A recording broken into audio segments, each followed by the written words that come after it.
Okay, so my 4-year-old pretty much just told me how he's.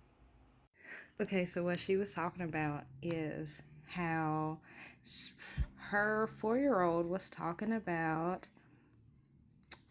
his previous life, right? Reincarnation type shit. Okay, so once upon a time, this is like 2013. I'm living apartment number one, above Cafe Soleil. Ray was like a year and some change, barely a year old. Like, well, she was a year and some change, almost two, but like whatever. 2013. Actually, no, no, this was like 2013, so she was like one, almost. Actually, what year was this? I don't know, regardless, what a year it was, 2013, 2014 esque. Raylan was super young, like a year and some change, but nonetheless, she was able to talk, right? And that's the most important part. She was able to talk. And one night, me and Oz had some people over at the apartment. We was kicking it, hanging it, da da da da. You know, our apartment was the party place at that point in time. But whatever. Um, Everybody had left. Raylan was kicking it. Me and Oz was kicking it. We were in the living room of the apartment, and Raylan's in there with us, and she's doing her Ray stuff because Ray was an entertainer. Ray is an entertainer. That's how she's always been. I don't even know how she got started, but nonetheless, she started talking about when she was in my belly. And mind you, she doesn't know 202 how to talk. Excuse me, she doesn't know how to talk like complete sentences fluently. Like she's young, right? So she's like, and I have to do the gestures, so like, excuse me for the angles and shit. I'm gonna try to. So she's like, I can't remember how exactly it had, like, how it started. But I think I might have asked her to tell me a story, right? And so she's like telling me her story, you know. And then she gets to the one part of the story and she's like, she makes this gesture out from her belly, like pregnant, right? Like she makes it the pregnant gesture, right? And then she bears down, real bears down crazy hard, right? Like she's about to take a shit. And but mind you, it's all in sequence, right? And she's like, I think what did I ask her? I said, "How did you get here?" or something, you know, because I was at the beginning of my journey, legit at the beginning of my journey, and she bears down, you know, after she did the belly thing, you know. And then she fucking like bears down real far and she's like squatted on the ground. And then she jumps up and she's like, up, up, up. And at that point, it was so goofy because like her daddy called her Bubbin. He had called her Bubbin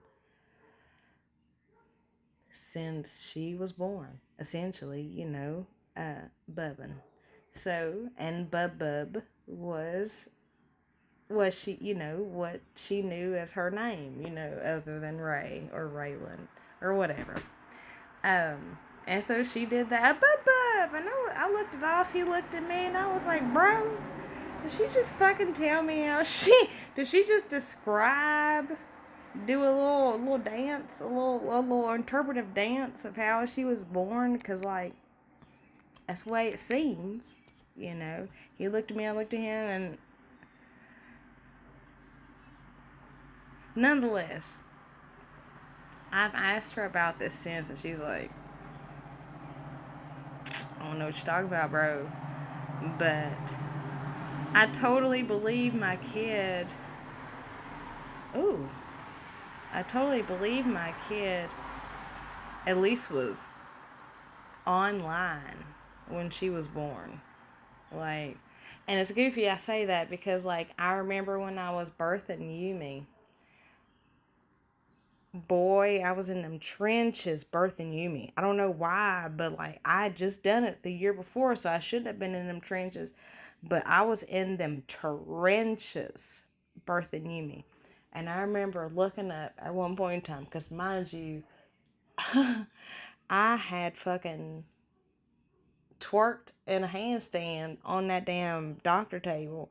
Like, they brought out a bar for me to latch onto, a fan. Like, I was squatting on top of the fucking tape, the bed. Like, I was literally twerking on a handstand to get Yumi out. And I remember at one point in time I'd finally gotten settled. And I was perched like a fucking gargoyle. Perched like a gargoyle, bitch. Perched like a gargoyle. I had my right leg like kicked up and shit, and my left leg like digging into this bed. And I remember looking up to the heavens. And I swear to God, I might have been looking at the ceiling of the hospital room, but I was looking at the heavens. And I remember reaching up, literally reaching up and bearing down. And in that moment that I reached up, bared down, and pushed, Yumi's fucking head popped out.